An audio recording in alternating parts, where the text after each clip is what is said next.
FIR first information report ये वो report होती है जो पुलिस किसी गंभीर अपराध यानी कॉग्निजेबल ऑफेंस की जानकारी मिलने पर दर्ज करती है।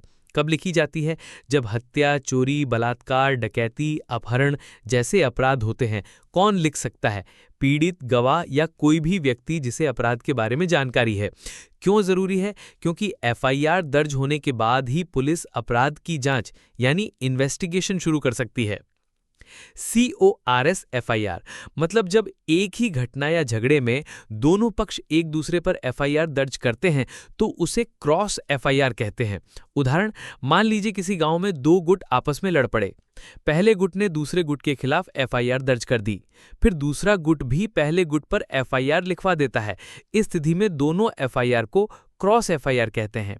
महत्व, कोर्ट और पुलिस को दोनों पक्षों की कहानी मिलती है। जांच में निष्पक्षता बनी रहती है। अब एक उदाहरण से हम इसको समझते हैं, जैसे मोहल्ले में झगड़ा। मान लीजिए दो पड़ोसी हैं, रामलाल, श्यामलाल। एक दिन दोनों के बीच किसी बात पर बड़ा झगड़ा हो गया। बात इतनी बढ़ गई कि दोनों परिवार के लोग एक दूसरे को मारने पीटने लगे। पहली FIR रामलाल की ओर से।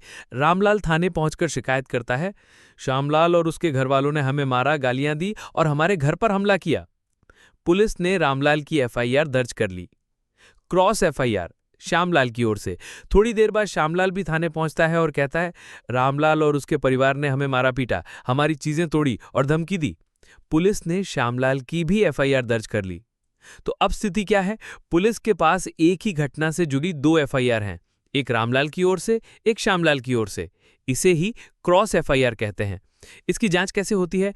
पुलिस दोनों FIR को मिलाकर जांच करती है, सबूत, गवाह और मेडिकल रिपोर्ट देखती है, फिर तय करती है कि किसका आरोप सही है, किसका झूठा। कई बार दोनों पर ही केस चल सकता है।